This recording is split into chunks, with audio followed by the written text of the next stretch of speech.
JJ Cooper here in the BA Prospect Pad. I'm joined by Carlos Asuaje at the San Diego Padres Futures Games here in San Diego. This is a little bit of a sneak peek. I mean, this is, basically getting to play in the ballpark that hopefully you'll be playing in before too long. But what does it mean when you get that call, you get that text, you get that email that says, hey, you're headed to the Futures Game?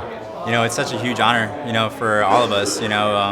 Obviously it's a very proud moment for us, and it's one of those experiences that you might only have once in your life. So, you make the most of it, and tell everybody about it. I mean, it is something where it is you're not going to have many moments. Hopefully you'll have many big league moments, but you're not going to play in a lot of Futures Games. But it's got to be even more special when it is being played in the home park of the team that that's your team. I mean, that's something where you're going to be playing in front of fans who.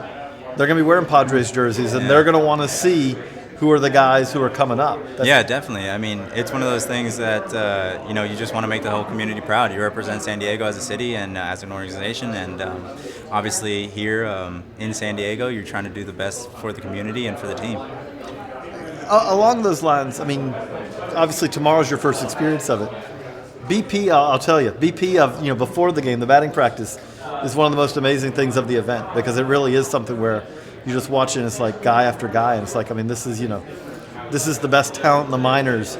And I'll be honest, sometimes it turns into a little bit of a home run derby going on there. Okay. You looking forward to that part, or you've got some power. I mean, you're not 6'9" like Dylan Cousins or something, right. But this is, I mean, the whole experience is got to be something I imagine you got to kind of soak in. Yeah, definitely. I mean, I'm trying to make the most of every experience here, and as far as BP goes, I'll probably just end up doing my regular routine. Maybe I'll get around and see how far I can hit it. But Petco, I don't know. It's a pretty big park. It doesn't carry very well, and especially for a guy like me. So we'll see. Well, to get to the Futures Game, obviously things are going well.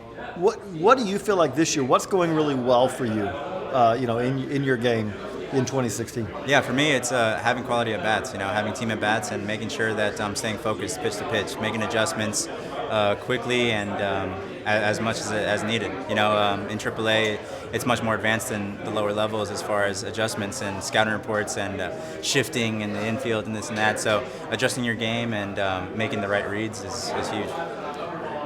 Looking back, doesn't have to be this year. It can be when you were 8.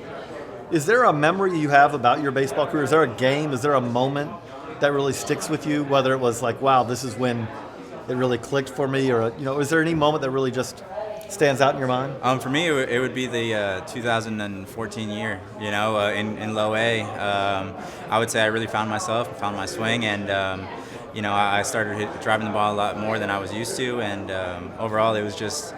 That whole entire year was huge for me. That's got to be a great feeling when it's like, wait a second, it's carrying more.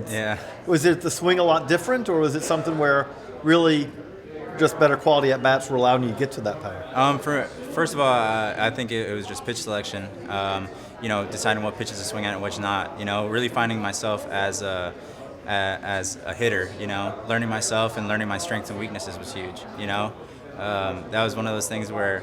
I had always had a good feel for hitting. I always had a good swing, but I think learning your strengths and weaknesses really helps you a lot. That's one thing. A lot of times I think people think of it as, okay, well, if you learn a little bit more plate discipline, things will take off. I mean, that's not as easy as it just says that.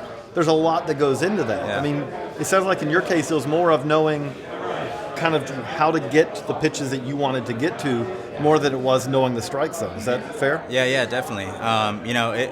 For me, I had always been a hitter, a slap hitter that hit the ball the way, and not being able to really drive the ball out to right or anything like that, to center especially.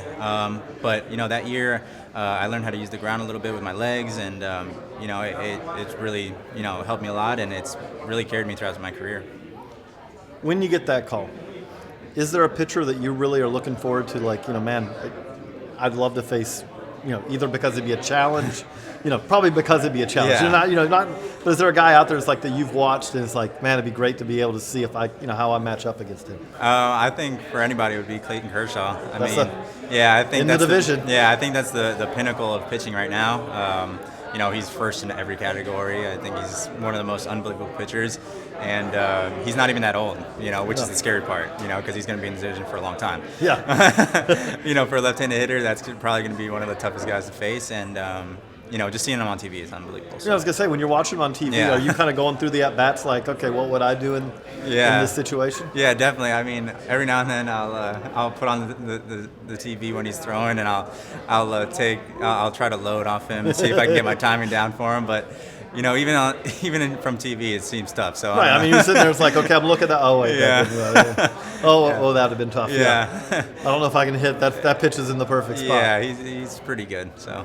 Also, is there a coach, going back again over the breadth of your career, is there a coach or is there someone who's really meant a lot to you kind of in getting to where you are now in your baseball career? Yeah, of course. My father helped me out a lot, in the beginning, especially through high school. When I got to college, my college coach, Greg Brown, he was huge. He helped me a lot. He really helped me focus on what I needed to focus on, and got me thinking more professionally and kind of the bigger picture. The one last thing is you go out there for the world team, but you also get to represent Venezuela.